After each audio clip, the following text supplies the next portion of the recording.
ça c'est une gambarde. Et donc en italien, on appelle ça la chasse a pensare. Ça chasse la pensée. D'accord? Et voilà le son ordinaire, si tu veux, de la gambarde, ça donne ça. On plaque les plaques de la gambarde sur les dents et on laisse juste la languette libre.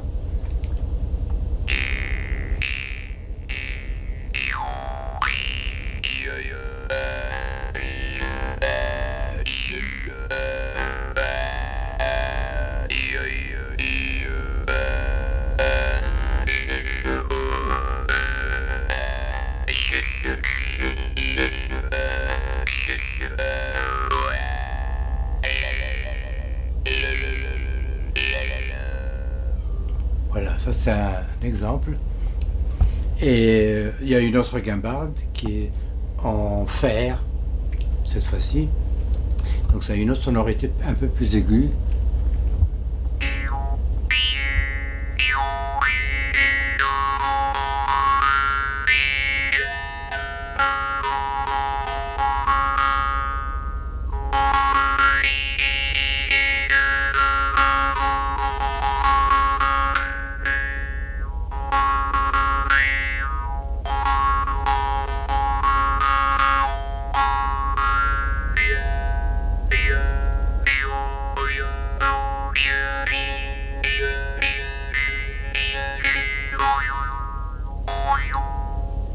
Voilà.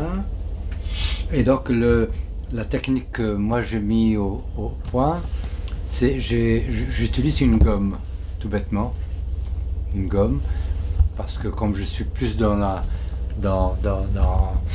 le rythmique, dans la percussion, etc. Donc je me suis dit tiens, je vais voir si on peut accélérer le mouvement, est-ce que ça peut donner quelque chose. Et donc j'ai pris une gomme et ça donne un petit peu ça.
sers pour toi? Absolument, pour le monologue pour la paix, il y a un moment où je m'en sers, oui, tout à fait. C'est- Le monologue c'est pour quoi la le paix, monologue? c'est toute une histoire. C'est un texte que d'abord j'ai récupéré au mémorial de la Shoah, dans le 4e arrondissement, et qui s'appelle Le chant du peuple juif assassiné, écrit par un poète yiddish qui s'appelle Katznelson, qui a été déporté et gazé à Auschwitz en 1944. Et donc je fais une lecture de ces textes-là en mémoire des victimes de la Shoah. Et j'interprète également un autre texte poétique qui a été écrit par un poète, écrivain et journaliste surtout, algérien, qui s'appelle Nordin Abba, qui est mort en 1996 et qui a fait lui-même le reportage en Liban. Et ça s'appelle « C'était hier Sabra et Shatila » sur le massacre qui a eu lieu à Sabra et Shatila. Donc j'interprète ce texte-là. J'ai eu un coup de cœur pour ce texte-là poétique, magnifique, écrit en français, très très bon français. Et donc c'est un devoir de mémoire, donc en hommage à toutes les victimes de toutes les barbaries. Voilà. Toutes les barbaries, absolument toutes les barbaries, que ce soit la Shoah, que ce soit les intégristes, que ce soit quelle que soit c'est surtout pour montrer que la douleur humaine est la même, quelle que soit l'ethnie, l'origine, la religion, la couleur, etc. de la victime. La douleur est la même. Une maman qui perd son fils, quelle que soit cette maman, elle a la même douleur. Voilà, c'était ça. Et c'est au théâtre du Nord-Ouest, à Paris, dans le 9e arrondissement, au 13 rue du Faubourg Montmartre, dans le 9e, c'est le métro, les grands boulevards. Voilà.